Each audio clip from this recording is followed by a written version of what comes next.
ఓం నమ శివాయ. తెలుగు మాసాలలో అత్యంత పుణ్యప్రదమైన మాసముగా కార్తీక మాసం చెప్పబడుతోంది. దీనిని అందరూ కూడా కౌముది మాసం, వెన్నెల మాసం అని కూడా అంటారు. ఈ మాసంలో ప్రతిరోజు ఒక ప్రత్యేకతను, ప్రతిరోజు ఒక విశిష్టతను సంతరించుకుని ఉంది. పరమశివుడికి, విష్ణుమూర్తికి కూడా ఈ మాసం ప్రీతికరమైన మాసంగా చెప్పబడుతూ ఉంది.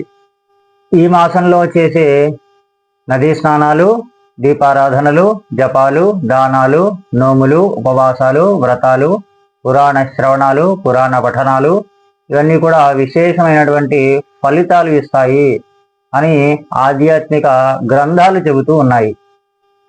సదాశివుడు భక్త సులభుడు. దోసెడు నీళ్లను అభిషేకిస్తే చారు ఆనందంతో పరవశించిపోతాడు.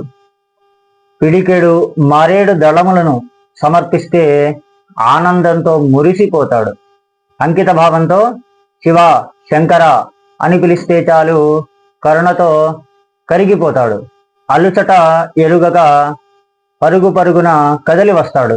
తనని పూజించిన, సేవించిన భక్తుల కోరికలు నెరవేర్చడం కోసం వరాల వర్షాన్ని కురిపిస్తాడు. అలాంటి ఈ మాసంలో, కార్తీక మాసంలో విష్ణుమూర్తి దామోదర అనే పేరుతో పూజనలు, అర్చనలు అందుకుంటూ ఉంటాడు.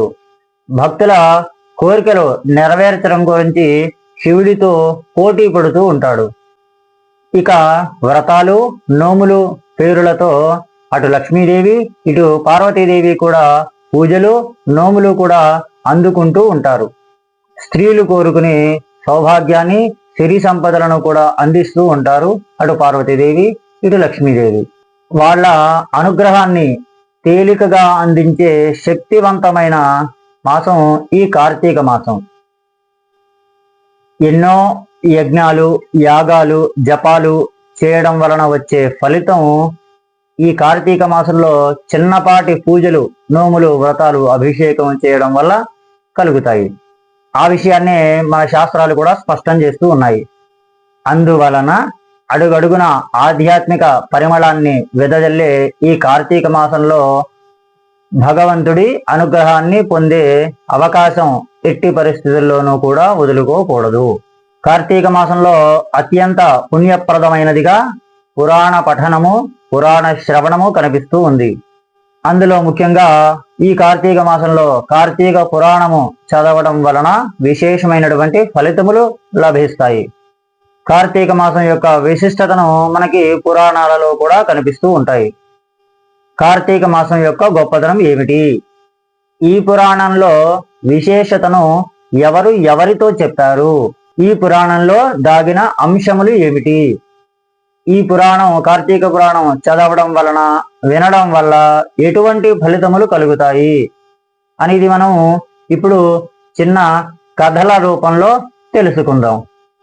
ముందుగా కార్తీక మాసంలో ఆచరించవలసిన విధి విధానాల గురించి తెలుసుకుందాం. గతంలో పృథు చక్రవర్తి అనే ఒక రాజు ఉన్నాడు. ఆ రాజు నారద మహాముని దగ్గరికి వెళ్ళి ఈ విధంగా అడిగాడు. కార్తీక మాసంలో ఆచరించవలసినటువంటి విధి విధానాలన్నీ కూడా సవివరంగా తెలియచేయండి అని నారద మహామునిని ప్రశ్నించాడు. అందుకు ఆ నారద మహాముని ఈ విధంగా చెప్పసాగాడు. ఓ రాజా, ఈ కార్తీక వ్రతాన్ని ఆశ్వయుజ శుద్ధ ఏకాదశి నాడే ప్రారంభించాలి. ముఖమును, నాలుకను ఎప్పుడూ కూడా శుభ్రంగా ఉంచుకోవాలి. సూర్యోదయముకు పూర్వమే మేల్కొని నదీ స్నానం ఆచరించాలి. ఆ తరువాత శివాలయమునకు గాని, విష్ణు ఆలయమునకు గాని వెళ్ళి దర్శనం చేసుకోవాలి. స్వామి లీలా విశేషాల గురించి గానం చేస్తూ ఆనందించాలి. ఈ మాసంలో అడవి పూలు, తెల్లని అక్షతలు విష్ణుమూర్తి పూజకు పనికిరావు. అలానే శివుని పూజకు మల్లెపూలు, బండి గురువింద పూలు, దివిసి పూలు పనికిరావు. అవిసె పూలతో సూర్య భగవానుడిని, తులసి దళములతో వినాయకుడిని, గరికతో దుర్గాదేవిని కూడా పూజించకూడదు అనే నియమం కూడా ఉంది. ఈ మాసంలో శివ కేశవులకు భేదము లేకుండా ఇద్దరిని ఒకటిగా భావించి ఎవరైతే పూజిస్తారో వారికి ఉత్తమ గతులు కలుగుతాయి. కార్తీక మాసంలో బావులలో, చెరువులలో చేసే స్నానం కంటే నదీ సంగమ స్నానం చేయడం వలన 10 రెట్లు ఎక్కువ ఫలితాన్ని పొందవచ్చు.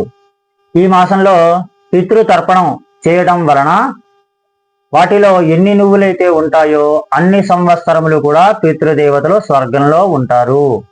తులసి పూజ, బ్రాహ్మణులకు చేసే దానములు, పురాణ పఠనములు, ఇలాంటివన్నీ నోములు, వ్రతములు ఇలాంటివన్నీ ఈ మాసంలో చేయడం వలన విశేషమైనటువంటి ఫలితములు కలుగుతాయి అని నారద మహాముని పృథు చక్రవర్తితో చెప్పసాగాడు.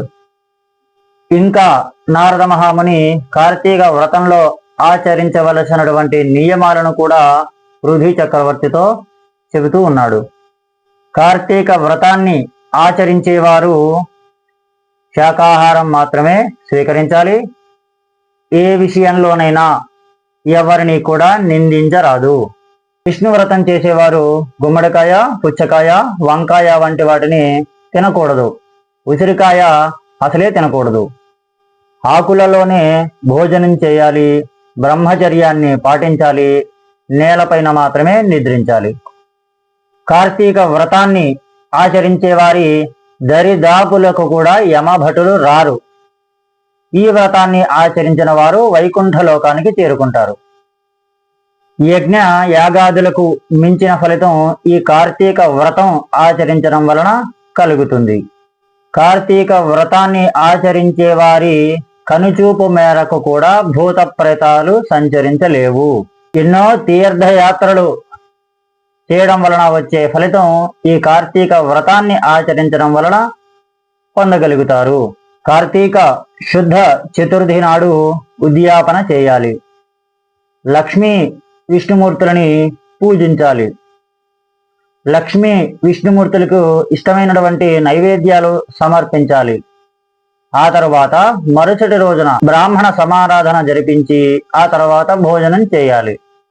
ఈ విధానంగా కార్తీక వ్రతాన్ని ఆచరించడం వలన 7 జన్మములుగా వెంటాడుతున్న పాపాలు కూడా నశిస్తాయి. అంతేకాకుండా వైకుంఠ ప్రాప్తి కలుగుతుంది అని పృథు చక్రవర్తికి నారద మహర్షి చెప్పాడు. ఓం నమః శివాయ.